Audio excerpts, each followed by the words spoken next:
When you're at work, how common is it for you to be having a conversation with someone and get the sense that they don't know what you do, or more importantly, what the value is of your work to the company? Kind of often, right? That's why the sixth episode of the Brand Plan, Marcus and I talk about how to talk about employer brand. To everybody, that includes the CEO, the head of marketing, the head of HR, everybody. Because every audience who might be excited and interesting and a potential obstacle to your employer brand project needs to understand what you're doing in slightly different ways. Hey, Marcus. Hey, James, how you doing? I'm good. How's your week been? It's been a busy week, actually. It's busy times in the UK. I know a lot of my my UK colleagues are off at Wreckfest and doing things, and I know that's coming to the US soon. So, but I'm still in London, busy doing some client work at the moment, so I couldn't go to that. Actually, interestingly, I'll be at the Wreckfest in the US in Nashville in September. So, Marcus won't be able to make it. We'll next year. I think next year we'll find a way to do. Absolutely. If Chad and Cheese can host a stage, why can't James and Marcus? Why not? I think so. Reasonable. Yeah, absolutely. Yeah. Yeah. So this week, not to do all things Wreckfest, but this week, one of the challenges we've faced personally, professionally, in our lives, we've seen other people face it, is this idea of explaining employer brand, and more specifically, explaining it to particular people, even more specifically, explaining it to people with some money, whether they're purse strings or internal budget or external budget or whatever that is. And that is a conversation around what is the work, who is it for, what is the impact, what is the value. All of those kinds of things are kind of tied up in these ideas. Yeah, and I think this is a really important one, right? Because there's a bunch of people who you need to get to sign off some money, but there's some other people who aren't going to do that, but could just get in your way if they don't buy what you're doing and they don't kind of get why it's important. They could, either fail to help you, or even worse, they could actively try and prevent you from doing what you're doing, unless you're able to engage with them. And if you try and use the same explanation for everyone, it's not going to work. There's different explanations for different people, and I think there's a bunch of stuff we can talk about during this episode about, right, how do I justify what I'm doing? And sometimes it's the business case, but sometimes it's not the business case. Yes. And actually that's a really bad approach to take. So, I guess we'll just kind of try and share some experiences of what we've learned by trial and error works with different kinds of people, and some thoughts about what will and won't convince them. Because I think, sometimes it's amazingly easy to get approval, and sometimes it isn't. It's going to take you longer than to do the whole project to get everyone to agree that the project should be done. And I've certainly known people who found that the case. Totally. Do you want to start at the top, or do you want to start at the bottom? I think the top's quite interesting, because I think that's where you have to get really succinct. So by at the top, I mean the CEO or the owner or the exec partners, team, if you're in that kind of environment, or the exec team, and it's kind of people who probably, this isn't coming out of their budget because they're even above that level. This is a more senior level than you're actually asking them specifically for some money. But it's more that kind of person who might go, why do we employ you? What is this thing that's going on? Employer branding. Why is that a thing that we should care about? And it's kind of almost more of an existential thing of, why is this something that matters at all? And how do you get them to think about that? And I think that's an interesting one to start. Do you want me to start, or are you going to start? Yeah, I mean, you get us kick-started, and we'll see where it goes. Sure. I think a really interesting one I'd start with is, years ago I was working with a big fashion retailer in the UK that's a family-owned business, and the family who own it are kind of famously reclusive. They don't give public interviews and things like this. And I was told, right, you've got a meeting with the CEO who never speaks to anyone, and he's going to come in and he's going to ask you, who are you and what am I doing in this meeting room? And I was in their headquarters, and he walked in and he literally said, who are you and what am I doing in this meeting room?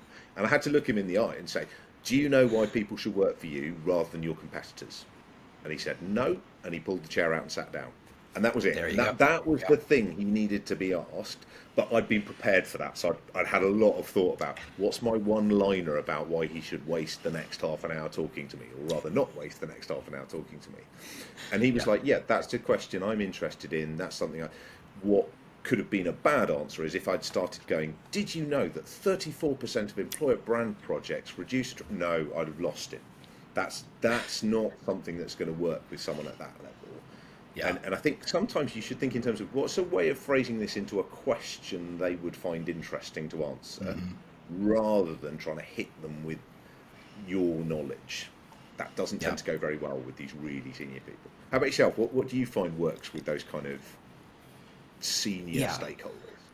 Yeah, there's two parts to that for me. I think you hit on the first one, and that is succinctness. And that is, in the end, for people at this level, money is free, time is incredibly finite. And every second you get in front of these people matters. Like if you did the math on what their value per second is, you'd blanch, and that usually freaks most people out. They're walking in that room and going, and they panic and they get deer in the headlights. So I think starting with a question that gets to the heart of this idea of, look, it's all about helping create an informed choice, and I think framing it in a question makes a lot of sense. There's a really good book I read called Why the Boss Should Listen to You, and one of the compelling ideas was, it's written by a consultant, and he had this, the preamble is, I had this conversation with someone who picked me up at the airport for a job, and she was really mad at me because she thought she should be telling the boss what to do, and the boss went, I'm going to hire this guy and have him tell me what to do.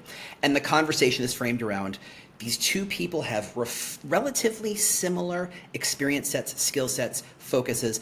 It's the person who can be succinct, the person who can speak to meaning, the person who can speak to value, who can speak to obstacles and challenges, is the person who gets listened to. Yes. Where employer branding falls down is because look, nobody gets into employer branding who's kind of half in it. We kind of love it. We kind of are semi-obsessed with it. It's kind of disgusting how we live. And, we're all addicts. We're all junkies looking for the next fix. We are so desperate to show our knowledge, to show our skill set, to show the value, that we do a whole song and dance when we should be thinking in haiku. And I think that is the key part of it. So a former boss of mine said to me many years ago, for this kind of audience, actually imagine explaining it to a really intelligent but slightly bored 11-year-old, because that is the time poor. If you don't get this across to me in 10 seconds, I'm not listening anymore. I'm off to do something more important. And you're so right. It's their time that is at a premium. I think particularly with this audience, resist fiercely the temptation to either tell them what you're going to do or what you've already done. There's such a temptation to talk them through your project plan. They don't care. You've lost them. That's too much detail. That's not what they're for. They need to know why what you're doing exists. Why is employer branding even a thing? And very often they're quite conditioned. These really senior people are quite conditioned to think in terms of competitors. So actually framing it with direct competitors is not a bad simplification to make. Even though we know in reality it's more complicated than that, because you're not just going to hire from your competitors. You're going to hire from other places. Keep it simple. If I was talking to my most senior stakeholder at EY, I want to use the word Deloitte. If I'm working for in the same in every single sector, you want to pick the competitor that are going to go, actually we want to beat them at this, don't we? That's how you capture that. Where the hairs go in the back of their neck. They're like, oh, yeah, that's the moment you're like, okay, that's the thread to kind of follow. Exactly. And those people, you're not really necessarily asking anything from them other than a kind of smile and a nod and a benevolent kind of, wave of the hand. That might be all you need them to do. Actually, sometimes they get really involved. So I can certainly think of a global law firm I was working with where the senior partner deigned to give me sort of 10 minutes to talk about this. But actually we ended up being on the phone for an hour, because as soon as I'd asked that crucial question, he was like, this is an interesting one, isn't it? Actually, why should they come here rather than that firm over there? Actually, I started at that firm over there. Why should I have started here? He got really into that question, and he didn't know what the answer was, but he was very interested that he should have one, or that someone working for him should have one. And so I think it's a good way of getting them thinking about it you don't need PowerPoint slides. You need a question. Yeah, exactly. The other part of it is that more than anybody else in the company, your work is going to be as close a reflection on their work as anybody else. This is their baby. Completely. This is their child. If they're a founder, especially, even if they're quote unquote just a CEO or just a board member, this is their life's work. This is the thing. Like, they're not getting another CEO job after this. Chances are, this Definitely. is it. They are done. This is legacy time, and do not mess with that. And so you have to couch things in terms of this is how you help support that idea. Sorry, you were saying something. No, I was just going to say, I think you're so right. It's one of the few things that genuinely is reserved to them because, how efficiently the business is operating is probably the chief operations officer, and how this particular division is running is down to the head of that division, or this particular country is down to the MD of that particular country. The CEO, this is one of the few things that is definitely still them. It's stakeholder and shareholder relations, potentially, and, external PR, but also staff as a big group and how that kind of works. This is one of the things that's definitely them, I think. So, I would sort of say this is something that they tend to get quite excited about. And your CEO is probably the most likely person to stand up at a conference and say things like, people are our most important asset, right? They are the people who come out with that phrase. Well, okay, that means this is a thing that they are interested in. Let's try and tune into that. Yeah, I mean, remember, when they die, the top line of their obit is going to be former CEO of wherever. This is the capstone of what they're doing. Now, if you build a brand or intend to build a brand that is at odds with how they think about their own child, you're in for a world of hurt. You are in for some pain, and these conversations are ugly and messy, and you walk in with zero power. Even if you're right, even if you're 1,000% right, it has to be framed. And this is, I had a situation where I was working in-house, and I had built this brand, and the head of TA said, great, I love this. Let's go hire a consultant to read this out to the CEO. And I said, okay, I'm going to take a little offense to that, ma'am. But why? And she said, well, before she even saw the brand work, she said, well, I don't want you to be the person who tells the CEO his baby is ugly. And I'm like, that's not my job. My job is not to say your baby is ugly. I'm gonna fix it. My job is not to say that's a pig, so let's stick some lipstick on it. My job is to say that bacon is delicious. To find the thing that makes you interesting. So it's not about, hey, everybody hates working here. It's to say, ignoring all that, what's the thing that people do love, and how do we connect it and tell a structured, strategic story that positions you properly? Yes, it's a fine line. It's an absolutely fine line. There is a good point in there, though, that it is harder to do this from the inside than it is from the outside. It's easy for me to bowl in and do this because I don't work there, and that's always kind of the challenge. I think the other thing the other advantage I have as an external consultant versus the in-house person is I can say, oh, well, when I did this for London Business School, and when I did this for so-and-so, and when I did this for so-and-so, you might only have one or two of those stories if you've done, you'd have quite a lot if you'd done it at two previous places. So that's where the outside consultant does have an advantage, is sometimes that's the bit that convinces the CEO is a thing that they have heard of and are impressed with has also done this. Oh, okay, I should be doing this too. Yeah, that's why they generally hire consultants, is outside perspective, to see the thing that they can't see, to identify the blind spot that's standing right in front of them, that they and everybody else they pay is effectively paid to not see more often than not. Indeed. But I think it brings you towards another kind of like related thing, which is if you are going to use a stat or a business case with these kinds of people, where do you go? And what I always advise clients is, and so maybe you're moving down slightly into the next tier of like the ops board and that kind of thing. Perfect segue. Use things that they are impressed with. Don't use things that our world is impressed with. So don't give them stats from an HR publication. Don't give them stats from an HR website. Don't give them stats from your employer branding agency says, you'll see this. They don't believe those people. You need to give them the Harvard Business Review.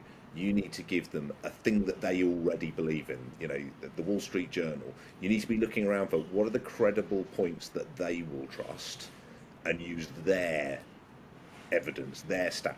Actually, a business guru saying this is a good idea is far more convincing to them than any number of your professional development materials that you've been diligently learning.